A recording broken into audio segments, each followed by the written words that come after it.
Discover hope and healing from the other side. Welcome to Messages of Hope with Suzanne Giesemann. Listen, they're all around you, close as a thought or a memory. Messages of hope. Yes, indeed, my friends, they are all around you, your loved ones who have crossed to the other side. And this show today is going to talk exactly about that, my favorite topic. But before we dive into that, I have to just, for the record, thank Unity Online Radio. This is the very last program that we'll be recording with them because as of today, the network is no longer going to be on the air. So I want to give my heartfelt thanks to Diane Ray, who first invited me to be on this program 4 years ago, and to the two sound engineers, Jeff Comfort and Louis Pagan, who have been so awesome to work with, true professionals, fun, and just have their act together. They've made this show so easy for me to do and just a total joy. So I wish them all well, and they just have everybody's gratitude. So let's make this a good show. Our guest today is Stephen Berkley. And he is a producer of a documentary that I want you to watch. And we're going to talk about an outstanding opportunity that you have to watch it because it's not yet available publicly. We'll talk all about that. The documentary is called Living with Ghosts. And I have to tell you, when I first heard that title, I didn't like it because I don't like scary ghost things. But when I talked to Stephen, I found out why he called it that. And you'll find out too. And I just was completely won over because I love where this man's heart is and why he did this program and what it's all about. So let's meet him. Stephen, welcome to the show. Thank you, Suzanne. That was a great introduction. I appreciate that. Well, I remember when we chatted and I just thought, oh, this guy, I need to do everything I can to help him promote this film because it's what this work is all about. So why don't we just dive right in? I would like to hear your background, but I want to address that whole ghost issue. What is the film about, if we can call it a film? I don't know. Do you still use that term these days? Sure. Yeah. Okay. What is it about and why did you have to put ghosts in the title? Okay, I'll tell you first what it's about. It's about a grief-stricken widow who volunteers to participate in a university study that's fairly unconventional. Researchers at the University of North Texas are facilitating or inducing sensory reconnections between survivor and deceased. It's the first publicly funded study of its kind, and it was pretty exciting to be a part of it. The word ghosts, I love that question because it created some controversy. The last thing I expected with this film was it to cause controversy because of the title. But I've gotten quite a bit of pushback, and it turns out, as you felt yourself, people who are in the spiritualist camp find the word a little bit unsettling. People don't want to think of their deceased child as a ghost, for example. Right. Yeah. I first found out about this when I wrote to Bill Guggenheim. As soon as I finished the film. Let's stop a second. Bill Guggenheim is the author of the best-selling book, Hello from Heaven. Right. About after-death communications. Yes, yeah. He coined the phrase after-death communication. He's iconic in the space. And I saw him as kind of a hero in a way for me in terms of this topic. So the first thing I wanted to do is I wanted to send the film to Bill Guggenheim and get his approval, get him to give me a pat on the head and maybe even give me his endorsement. He wrote me back a fairly scathing email saying, Steve, this has the word ghost in the title. I will not watch your film. I will not read a book with that word in it. It's a pejorative word. I think of spookiness and Halloween and white sheets. Yep. I'm not going to watch your film. So that was that. But I did. The saving grace is the film made its premiere at the International Association for Near-Death Studies. And I got to see who was logging in. I could see that Bill Guggenheim's name flitted across the screen. So I know he watched it when somebody else was presenting it. Okay. When he saw the opening credits, he may have walked out. I'm not sure, but I know that was a triumph for me that he did sign up to watch it eventually. But why did I choose ghosts? You asked me. Yes. Okay. Well, ghosts has multiple connotations, right? Figurative and metaphorical. Some people in the story are actually experiencing the energy of their loved ones in the house, and that's a literal translation. And others are haunted by the memory of their husbands. And Okay. so for them, it's more of a metaphorical connotation. Also, I was making a mainstream film. I wasn't trying to just appeal to my camp. I didn't want to preach to the choir. I wanted to make a film that the mainstream would be interested in. And ghosts is a mainstream word. I wasn't going to choose a title with a word veil in it, for instance, or heaven, or forever. This was going to be a film that was straddling the line and would give equal weight to both the skeptics and the spiritualists. And you've done that very well. We'll Thank talk you. about that. I mean, really, really well. Thank Yeah. you. Okay, so you stuck with it. I'll give you credit for that. And it's not a spooky, scary ghost documentary at all. So I just hope that title doesn't keep a lot of people, the Bill Guggenheims of this world, from watching it. You know, Suzanne, somebody told me, somebody made a suggestion to me, somebody who really liked the film from Helping Parents Heal, which you're familiar with that organization, I know. Yes, yes. When I spoke there to that group, I said, if anybody comes up with a better title, let me know, because I'm open if somebody has a better title for me. And somebody came back to me after communicating with their deceased child, came back to me and said, I have an idea for you. How about living with friendly ghosts? And I said, that's interesting. That was an interesting, it's a possibility, I thought. Well, it's interesting that you're open to it.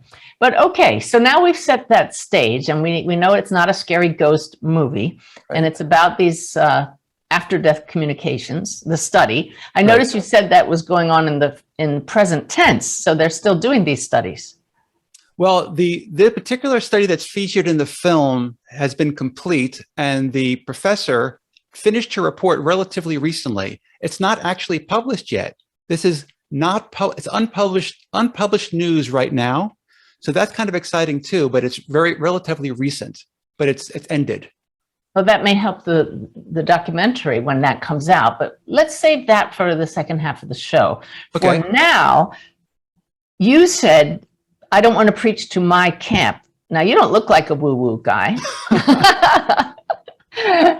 But clearly you believe in ghosts, if we're going to use your term. You believe in an afterlife. So let's back up and say, where did that belief come from? Well, to tell you the truth, Suzanne, I made this film for who I was when I started making the film, which was on the fence. That's why I'm saying I wanted to make it for people like me, for people on the fence and people who weren't sure. I was always open to it, but I also have a healthy amount of skepticism. That's very good. That's the way we all should be. Yeah. Right. As I know you are too. So it's something that I kind of I yielded to the spiritualist camp during the making of this film. You keep using the word spiritualist, and I know who they are, and I am not a card-carrying spiritualist. My philosophy aligns with theirs, but why don't you define that term spiritualist for our listeners? You know, it's I'm trying to be kind of colloquial. I'm not trying to pigeonhole anybody here. If there's a better word or a more politically correct word, I'll use that instead. We don't have to be politically correct. Suzanne, what do you like to use for yourself? Well, I'm not quite sure what you're referring to. People who believe in an afterlife. Oh, that's all I would say. Yeah. The afterlife camp? Can I say that? Oh, that might work. Okay. So you were on the fence, but I understand you had a true immediate family experience with afterlife visits. Mm-hmm. Yes. Well, that's how I got started with this film. My father died. My father died. My family congregated in Florida where my parents lived. And we did everything you're supposed to do when somebody dies. We got my mother into a support group, grief counselor, religious services. Nothing had any impact at all. The conventional protocol just wasn't working for her. I found that later. It really doesn't work for anybody, but I shouldn't say that. It wasn't working for her. Okay. And she really wasn't functional. And it was kind of alarming to us. We knew we had to do something. And at some point, we were doing everything we could. And the only thing that worked was, I shouldn't say it worked yet. Let me just back up a little bit. While we were in this state with my mother and taking her to all these places and trying to figure out what to do with her, her neighbor and bridge partner and friend, Ethel, comes over to the house. And she says, Now, I have to interrupt here because you and I talked, but I didn't realize that the characters in your documentary were based on your mom. How could I have missed that? Because I've watched the movie, everybody, and he has two different scenes, two different family he's dealing with. And the one scene is this older retired woman in Florida who's on her own. She's a widow, and it goes back and forth. And you just really like this story in Florida. And I recognize so many people because I used to live in Florida and would see that community a lot. And so you're telling me this is based on your mom? It is. My mom is the Irene character in the film who doesn't believe in an afterlife, and she's having some trouble in her grief. And Ethel comes over to the house, her friend, and I hadn't started shooting yet. So I have to ask: does your mom play in the film, or do you have all actors? My mother is Irene in the film. That's really her. That's she really did a her. great job. She's not an actress. That's really her. Okay. And Ethel came over and said, Irene, we don't talk about this very often, but I do this thing. I write to my husband every night, my late husband. Goosebumps. and it really helps me. Oh, and by the way, he writes back to me. I love that. Now, my mother was not in a place where she could digest this. She had just lost her husband. And it was a radical idea for all of us, actually. In fact, my brothers were pretty upset. Who is this kooky woman coming over to our house, accosting our mother with this idea? I couldn't help it. I was kind of tickled because I am open to things, and I was just interested in Ethel and her process. I ended up following over her to her house, where Ethel proceeded to show me a stack of yellow legal pads. And on these yellow legal pads is her correspondence with her husband over 12 years across the veil. Wow. And I was like, wow, this is interesting. She doesn't seem schizophrenic. Right. That was my attitude towards her, even though, and I was asked her a bunch of questions. And even though I left thinking, okay, that's a very kooky lady, but I'm kind of digging her. I thought she was very pleasant conversation. She was very nice. She was very smart. She was very grounded. I asked for her email address and I ended up corresponding with her at some point. But at that moment, I thought maybe it's time to bring down a camera crew, because here was my mother having a really tough time, and Ethel, who was getting through grief seemingly seamlessly. Maybe this is a cute story, having these two ladies juxtaposed. So it really it started out as just a cute story of these two ladies with very different styles.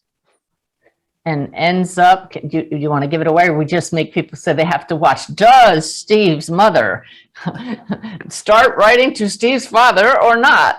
But to tell you when this documentary really started, the idea really kind of changed. And that's He's not going to tell you. I followed my mother to her grief counselor's therapy. Oh. That's when it really happened, because it wasn't supposed to be a controversial story. It wasn't supposed to be heavy drama. It was a cute story. But when I followed my mother to her grief counselor, and my mother started telling my grief counselor that, you know what, she is interested in afterlife stuff. I should tell you that before we got to the grief counselor, my mother found a light in her house that was blinking. And Ethel, the kooky neighbor, said, hey, you know what? A light was blinking for me when my husband died. I think that's their way of saying hello. Yes. And so my mother reluctantly started to talk to the blinking light. Love it. And other lights in the house. It wasn't just one room. It was every room in the house. There were blinking lights. And my mother started. Oh, are you all paying attention? This is an easy way for those across the veil to get our attention.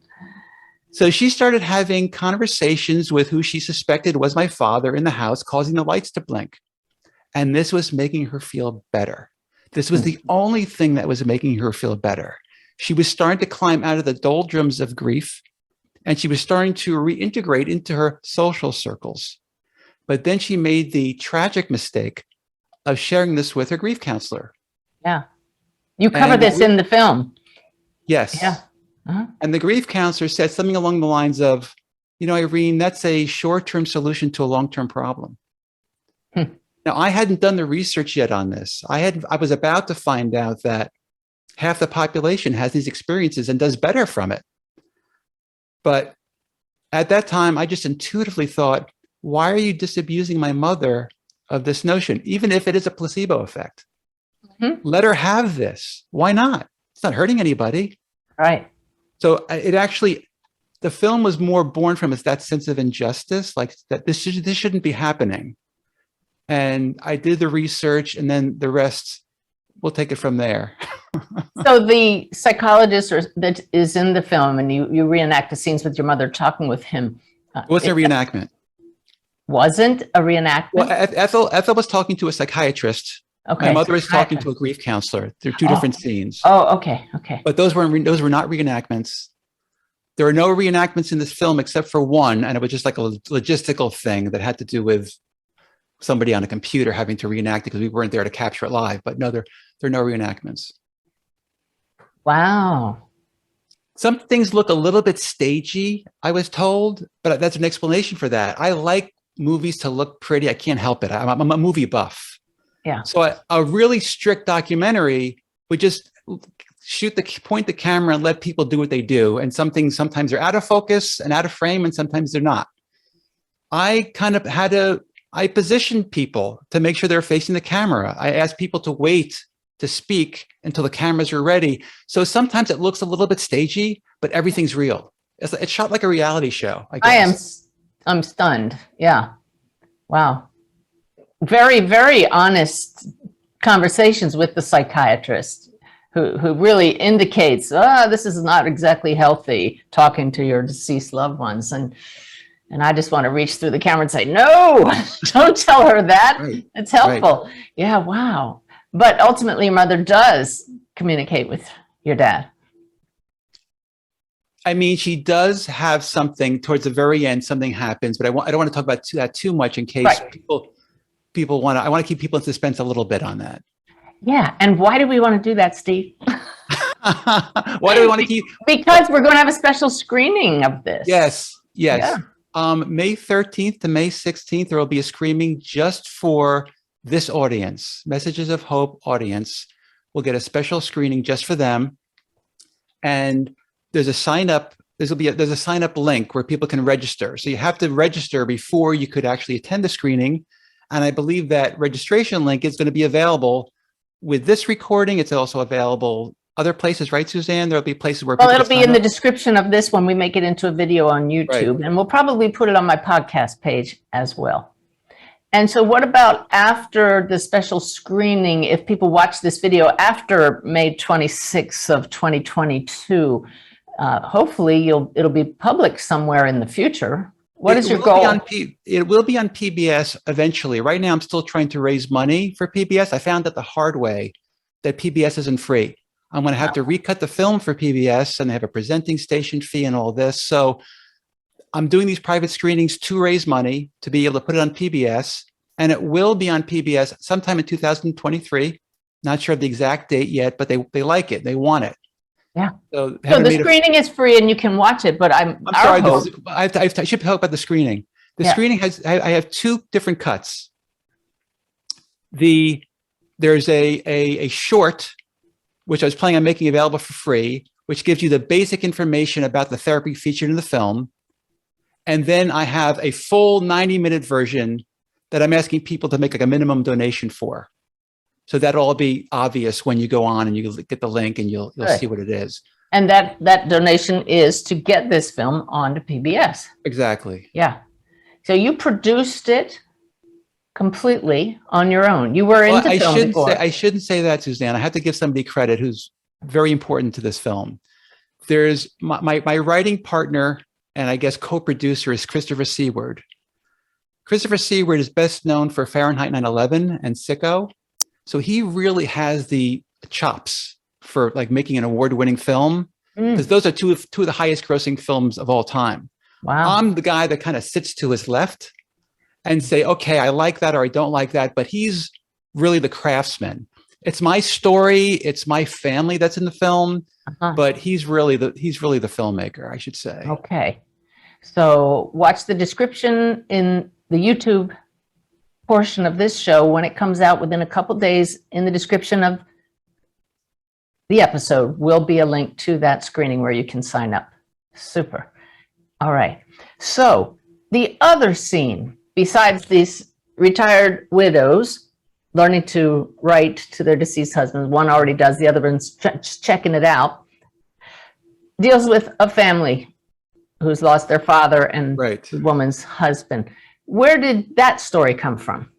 So Ethel, my mother's friend and bridge partner, who I got to be very close to during the making of this film, she wrote a book on automatic writing because that's her thing. Yeah. It's really more of a, it's more of a transcript of her conversations between her and her husband the first year or so once they reunited. And it's very sweet and it's very boring in a way. It's boring in a way because it's a very prosaic conversation between husband and wife. At the same time, it's fascinating because we know he's not alive on this planet. Yeah. So you hear have this very prosaic conversation going on between these two people when one is not in material form. And so it's a page turner, even though it's boring. It's a contradiction in a way. Anyway, I ended up buying the rights to her book so I could make this film. Because in that book, she talks about her daughter-in-law, her estranged daughter-in-law. Her daughter-in-law and her aren't on good terms, and they're not on good terms because of the automatic writing. So her daughter-in-law lost her husband, which is Ethel's son, and it caused a bit of family discord. So I knew I wanted to make this film because of just what was going on in front of me. But I also thought this was also a very interesting story because we get to see how the belief systems can be polarizing in a family. Yes.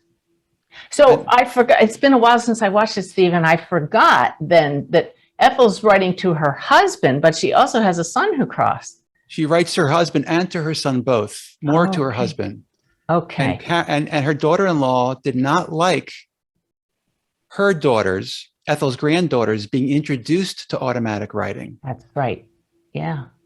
Wow. So it really, you've done a beautiful job of crafting the drama and the contention there. But what's really well done is the visible grief on the widow, the younger widow's face, how it affects her life, how it affects her daughters. She'd been carrying that grief for how long at the time the film was made? When I met her, I believe it was 11 or 12 years. And then when we stopped filming, it was more like 18, 19 years, something like that. Yeah. And I mean, it's etched on her face. It's just this sadness that she's carried for over a decade because he was her life. And once he died, that was it. Yeah. I hadn't done the research yet, but I think she qualifies for somebody with prolonged grief disorder or complicated grief. One of those disorders, which I had no idea even existed until I started making this film. And then I found out why it's so important to get intervention where it's necessary with grief. Well, this woman did get it in the form of these, do you call it experiments at the university in Texas? Well, they call it a study. Okay. And it's a study comparing two different therapies. They're comparing something called Induced After Death Communication therapy, comparing that to traditional grief counseling. And I can't remember, but how did she get into that study? Her daughter found out about it. That's right, online. Her daughter learned about it online. That's our one sheet. We had to ask her to redo the research for us because we didn't get that live. But her daughter found the research at University of North Texas and said, "Mom, I think you should do this." And so hang on a sec. So you're saying the only recreation was when the daughter went online doing the research? Well, I have to admit, I have a little secret here I have to share with you. I'm going to share it with your audience too, but don't tell anybody, okay? They're listening, Steve. Karen's daughter was my inside man. she was a mole for us. So I said, look, if you really want this therapy, we'll help you. We'll fly you and your family to Texas to get the therapy, but you got to do me this favor. Let me shoot you guys having these conversations. Give me a heads up before you have the conversations about the therapy so I could get the crew together and film it. My mouth is literally hanging open. I would have sworn those were recreations, reenactments. The conversation, what I'm talking about, everybody, is really, you see the daughter, going up to mom who's drinking a glass of wine and she's having the coffee. And I'm like, oh, that's so perfect. They staged the wine, like mom turns to the wine because she's grieving. Let's make sure she has the wine and the daughter has the coffee. And so we have a little cliffhanger here as we're coming up to a break. So you're going to hear more about how this comes about, that they actually do the study. And I want to talk more about this induced after death communication because it's so exciting for anybody who's grieving. So don't go away. We'll be back after just a very brief break. More with Stephen Berkley and Living with Ghosts.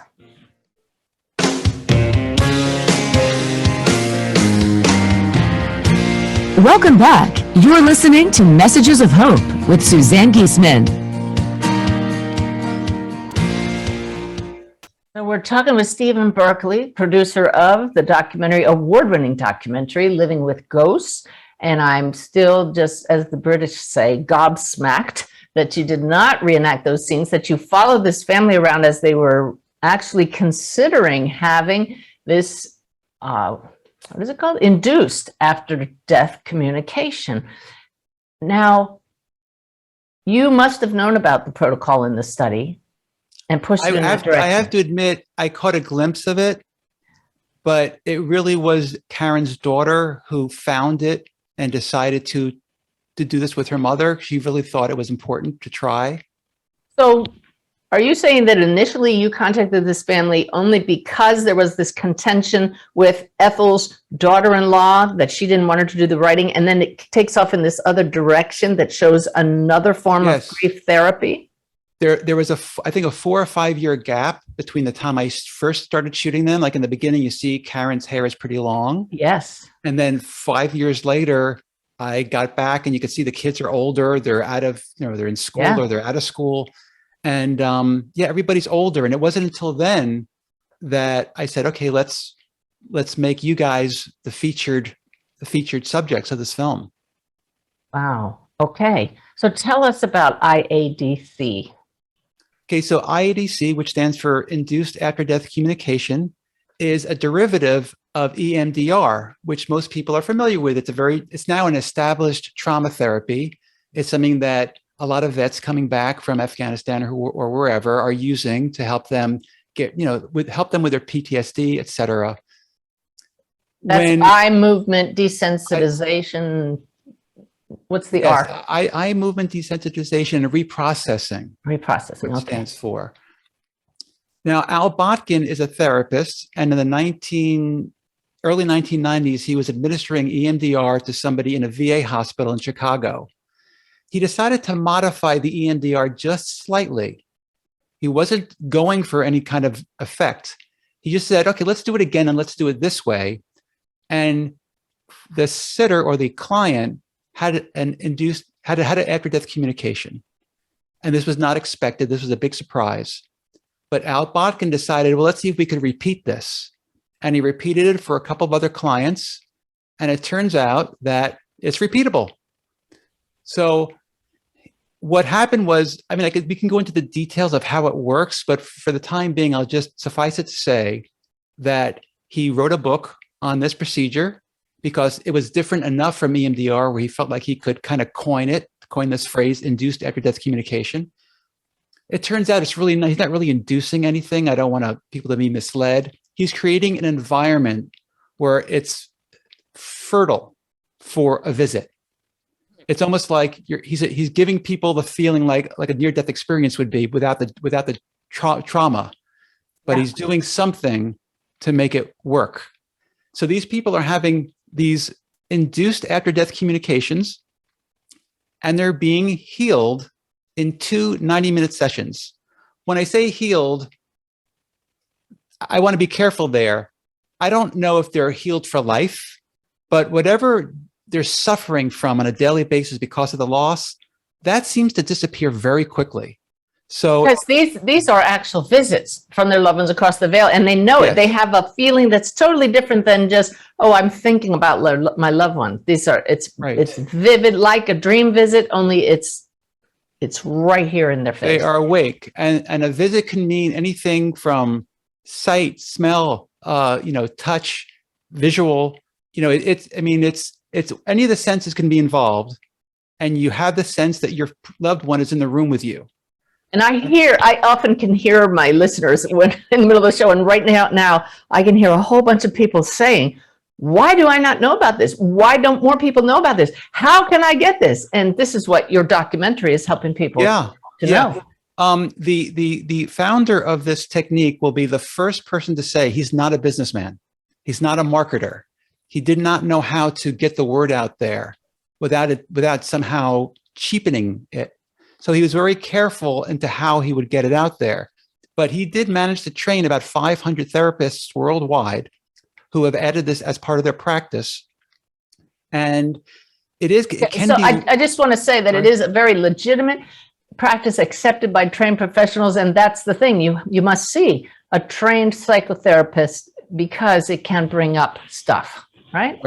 Right. It's important that you go to somebody licensed and somebody who's, legitimate, because apparently if you're not they have to take a survey of some kind that the therapist administer. They can't have any kind of like manic depressive disorder or bipolar disorder. There are things that could go wrong if you're predisposed to some kind of an episode like that. So there is a rigid screening out process you have to go through before you can get the therapy. But depression alone does not do that, because that's the whole point, to overcome the depression. Clinical depression apparently can be a block, but if it's not severe enough. Now, I thought she was almost tantamount to a clinically depressed patient, but she was able to do the therapy. So it's got to be a level of egregiousness, I suppose. Yeah. Okay. So they did this study. What is it? University of North Texas, where Jan Holton did the study. Jan Holton, by the way, co-wrote with Bruce Grayson, who I'm sure most of your listeners know. They co-wrote a book called The Handbook of Near-Death Experiences, which is also like a seminal work for near-death experiencers. And she's president of the International Association for Near-Death Studies. So it's her study, and she is a professor, or now she's not, but she was a professor at the University of North Texas. And she was able to get them to fund the study, which is a real coup. Because as you know, academia doesn't like to get involved in anything after death related, anything metaphysical. Mm-hmm. That's like a taboo thing. But she was comparing two different therapies. There's a therapeutic value to having either this legitimate after-death communication, or even if it's a simulated after-death communication, either one, the therapy works just as well. So she was able to get the funding for this kind of work. So you were able to film this family, Karen and her daughter, one of the two daughters we have, you said, Jessica went with her, and Stephanie's the other. They went with her to Texas. So now I know it's not a recreation. I can't believe it. Wow. So this is cool, because you didn't know how it was going to come out. I didn't. I had no idea how it was going to come out. Huh. Well, tell us how it went. But I knew it was going to be good, because the family that I was working with were just very real, and they didn't mind the cameras. As a fact, we were with these families. My family, my mother, her friend, and Ethel's family, we were with them over 7 years. Huh. They got used to us. We were always there. We became part of the wallpaper. So fortunately, it didn't make a difference. They were able to be themselves with us around. And that was no different in Texas. They were just able to be themselves. And even if the therapy didn't, well, I'm not even going to say whether it worked or not, because you have to see the movie to know whether it worked or not for Karen. But I knew that it was going to be a worthwhile venture to do it with them. Well, I just have to say, figure it out, everybody. This is why you're on the show, because this is the Messages of Hope show. And this process, this procedure in Induced After Death Communication works and lifts grief. The change is dramatic. And what's great is, I don't even think this is not publicized yet, but Jan's report has been accepted for publication by a academic journal called Grief Matters, which means that she was able to establish statistical significance, which in layman's terms means that the therapy works so much better than traditional grief counseling that she was able to get this published. So not only does it work, but when that hits the news, I think people are going to see a change in terms of how they process grief, in terms of the national zeitgeist. I think something's going to change. I love that. Zeitgeist. Will you define that, please? The norms of how we, the convention is going to have to make a change, because right now, traditional talk therapy just doesn't work for people. But this is so exciting because it works because there is an afterlife and their loved ones are cooperating and showing up. They're right here, but they're able to be seen because their family members here get in the right state of consciousness to perceive them. Suzanne, there's one wrinkle to that. The founder of the therapy, when he's asked, well, are these real visits, or are people just hallucinating, or is it wish fulfillment? Is that what's happening? Al Botkin won't answer that question because he was smart enough to realize that if he made this therapy about whether or not the personality survives this form or not, if that's the debate he was going to get mired in, then the word wouldn't spread. He said, let's focus on the healing. That's brilliant. That's all I want to think about. And so he'll say to people, it doesn't matter whether it's simulated or a real visit.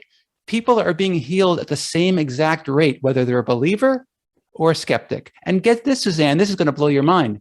The skeptics actually do better in this therapy. Now ask me why. I have to ask you why. Why? Because the believers get very excited to have this therapy when they find out that other people are having these reunions. They want it, and they want it badly. So they go into the therapy room full of expectations. And expectations can block results. Whereas the skeptics are not expecting anything to happen. They go in there with the best state of mind to be receptive to this kind of phenomenon. This is what I tell everybody when I do a reading. Have no expectations, just be open to whatever might happen. But you can tell the skeptics who are closed-minded, that does make a difference. It does. So what I love about this film now, especially now that I know they're not reenactments, is that you really do straddle that fence. You have the psychiatrist who absolutely doesn't believe it. He's trying to let these poor widows think that there's something wrong with him. It's not his fault. That's his belief system. His training, yeah. Yeah, right, his training. But you also brought in Karen's family's, I don't know what his denomination is. We'll call him a pastor. Is he a priest, a preacher? I don't know. Oh, one of Stephanie was a student, that was a professor she was talking to, a theologian. A theologian, and he didn't buy it. Well, he was, he was at Sacred Heart University, and he said, in Catholicism, we don't question faith. We just know we're not supposed to dabble in divination.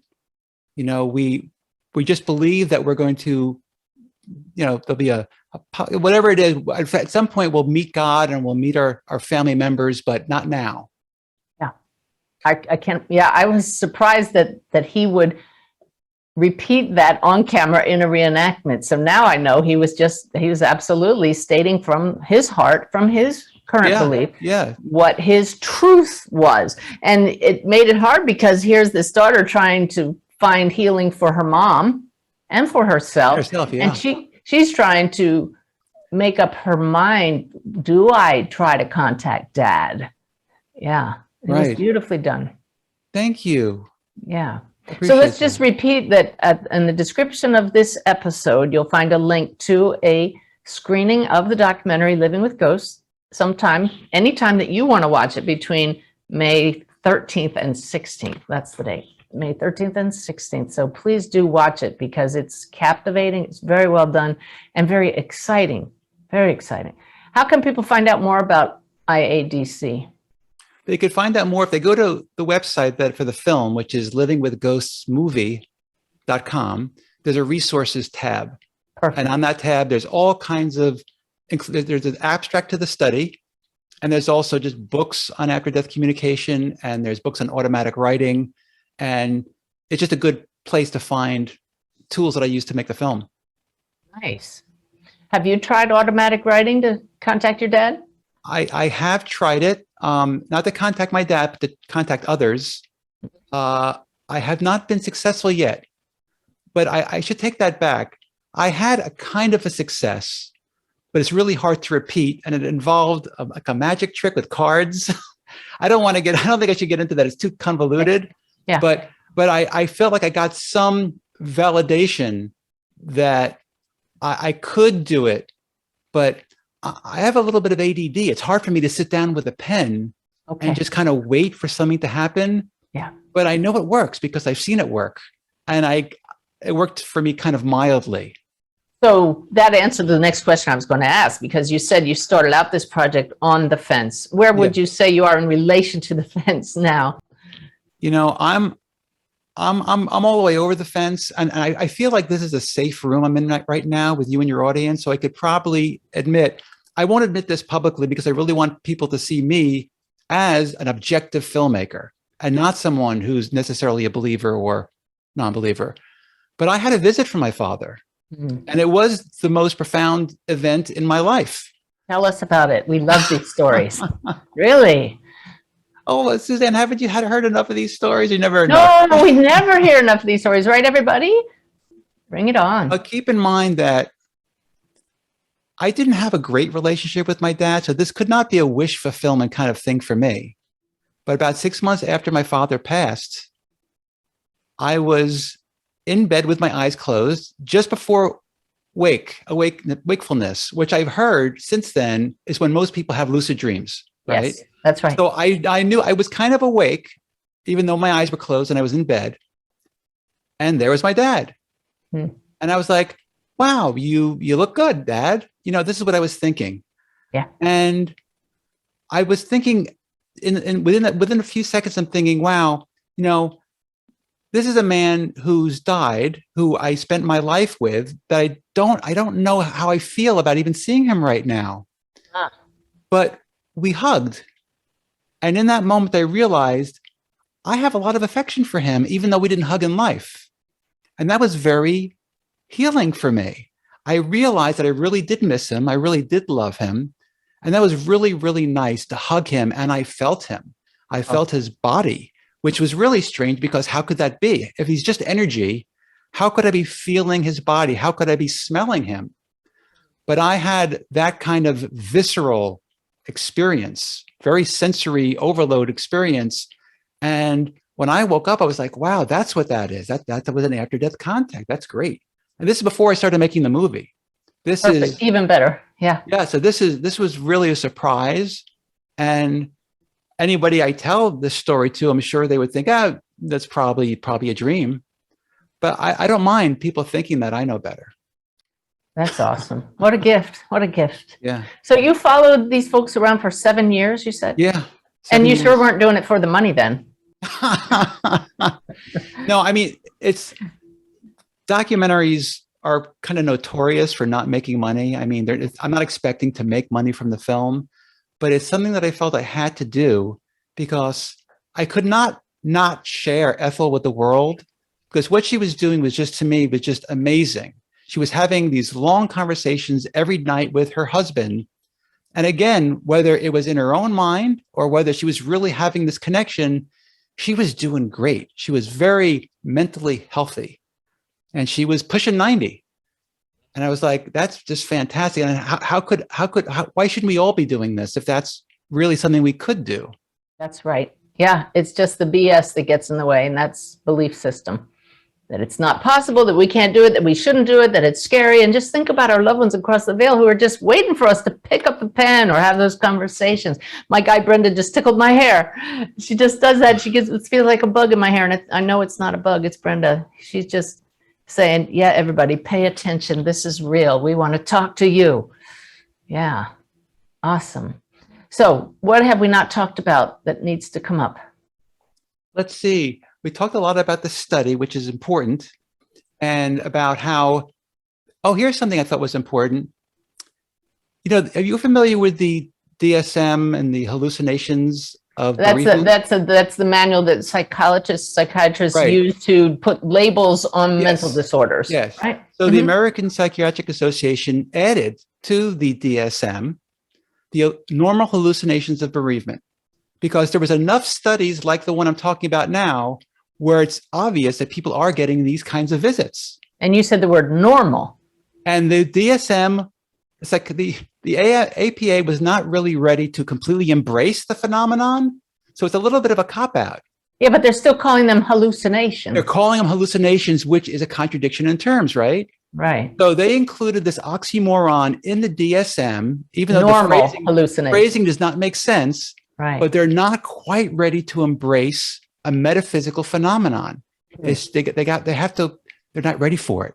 So unfortunately, they're still calling it a hallucination, but it's been codified in the DSM that these are normal and should not be pathologized. And the fact that my mother's therapist was pathologizing it, that's a problem in our society. So let's make sure everybody understands that word, that it is a pathology means that it's not normal, that it's unhealthy, that it should be treated. So you're saying that they put it in the book, and they are saying in the book, the manual that psychiatrists, psychologists, therapists use, don't make this abnormal, don't treat this as anything other than normal. Don't treat this like this is a medical problem. And yet, as you can see in the movie, it happens all the time. The psychiatrist in the film, the psychologist in the film, they're calling it denial. It's not denial. It's actually a healthy thing. The times are changing. That's a good thing. Yep. Yeah. You just took a sip from your coffee and it says film guy on there. I am film guy. You've done film for many years. How does this one rank with other films you've done as far as your favorite or a project next to your heart? Well, this is my first fully produced, self-produced feature film. So this has to be number one, both because of what it is covering, how much it could help people, and the fact that it's all me. So of course, this has to be my favorite film. I should mention the continuing bonds theory. Is that something that you've talked about on your show at all? Not at all. This film is not about, my film is not about ghosts. It's about continuing bonds. It's about a research that came out in 1995 that basically debunked Freud's theory that we're supposed to sever ties. We're not supposed to sever ties. The research has already been done that our nervous systems simply work better when we maintain a connection to our loved ones, whether they're here or whether they're somewhere else. That bears saying again. I would like you to say that again, Stephen, for everybody who's listening. There's a report and a book called Continuing Bonds by Dennis Klass. And that's basically debunking the myth that we're supposed to sever ties with our deceased loved ones. Freud wrote a paper called Mourning and Melancholy in 1917. And people read that report and said, oh, Freud, who's the heavy hitter in the field, he's saying we have to have sever ties. We're going to sever ties. Well, he didn't actually say that, but people read the report, thought that that's what they were supposed to do. So they did that. And there are still psychiatrists who say we're supposed to sever ties, but we're not. This research that was done was very thorough. And the research that was done just recently by Jan Holden in University of North Texas just corroborates that. We are supposed to maintain a connection with our deceased loved ones because our nervous systems simply work better. Us humans simply operate better when we hold on to that bond. We don't have to believe in an afterlife. We don't have to. We could just carry them in our hearts. But we have to take them with us. Could you just feel that collective sigh of relief of everybody listening? Because that's what we do anyway. And why carry the burden of guilt that there's something wrong with us for doing that? And our loved ones across the veil love that we hold on to them. Did anybody see Toy Story 2 here? In Toy Story 2, there's a very heartbreaking scene where Woody, the cowboy toy, is put into a recycling bin. And the lead therapist in this film loves to use it as a metaphor because we're not supposed to do that with people. We're not supposed to just plant them in the ground and say goodbye. We're not built like that. We're social creatures, and our loved ones mean a great deal to us. And what I tell all my clients and anybody who attends my workshops is you don't move forward without them. You don't move on without them. You move forward with them. Yes, you take them with you wherever you go. Yeah. And it doesn't mean you can't love again. If in the case of a partner, you love differently each person. It's unique for each person, but the love you have for anybody who's passed remains. Yeah, it's beautiful. Yes. Yeah. So you're going to continue doing screenings for the goal of getting this on PBS. Yes. And after that, Netflix, and after that, Hulu, and after that, DVD. I'll go through all the windows of distribution. Good. I just got to figure out how I can get the most people in front of this. Yes. And that's what I'll do, whatever that means. And that's why we're doing this show right now, because when we talked, after I saw the documentary, I've seen a lot of documentaries, and this one just spoke straight to my heart. It's beautifully done. Like I said, it's so balanced. That was your goal. Thank you, Suzanne. Yeah. I You appreciate leave that. everybody, you let everybody make their own decision, but how can you not make this decision when, spoiler alert, you see the effect that the study, the work had on Karen when she did the IADC, and on your mom, Irene, when she tries writing with your dad. It's phenomenal. By the way, the success rate is between 70 and 80% for this particular therapy, which is mind-blowing. That's ridiculous compared to any therapy. That's just an unbelievable statistic. And that's what we're going to have to leave this with today. Somebody asked me once, does chakra clearing really work? Is it real? And I said, the bottom line is it helpful? Is it healing? And you've said that numerous times here, Steve. This therapy absolutely is healing. It is. Yeah. And your documentary is as well. So everybody click that link in the description of the show and sign up for this showing. All right. Thank you so much for being on the show, Steve. Thank you for having me. It was great. Yeah. Well, we wish you all the success in the world, and we thank you for everything you've brought to us. And please thank your mom and her daughter-in-law and everybody involved. Thank you. All right, everybody. Thanks again to the Unity Online team. We've loved being with you, and I'll see you on the Messages of Hope podcast, which will continue.